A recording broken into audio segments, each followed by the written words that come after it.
السلام علیکم ورحمۃ اللہ وبرکاتہ۔ ناظرین، امید ہے کہ آپ خیر و عافیت سے ہوں گے۔ بھکاری عورتوں کا مقدر آپ نے بڑے شہروں میں دیکھا ہوگا کہ وہاں لڑکیاں اور عورتیں مانگنے والی پھر رہی ہوتی ہیں۔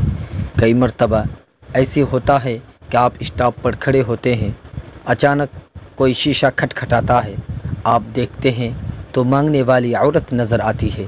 جب کوئی مانگنے والی عورت دروازہ کھٹکھٹاتی ہے تو میرا دل کانپ جاتا ہے اور ذہن میں یہ بات آتی ہے کہ اے اللہ، یہ بھی تو کسی کی بیٹی ہوگی، کسی کی بہن ہوگی، کسی کی ماں ہوگی۔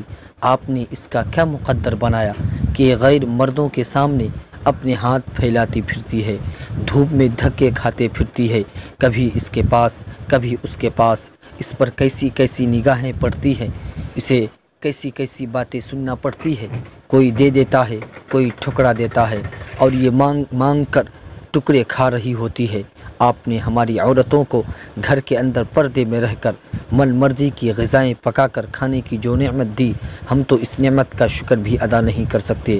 اگر خدا نخواستہ ہماری عورتوں کو بھی روٹی کے لیے گھر سے باہر نکلنا پڑتا تو کیا بنتا؟ یہ غیرتیں کدھر جاتی؟ ہماری عزتیں اسی لیے محفوظ ہیں کہ گھر بیٹھے رزق مل جاتا ہے، ہم اپنی من پسند کے کھانے کھاتے ہیں۔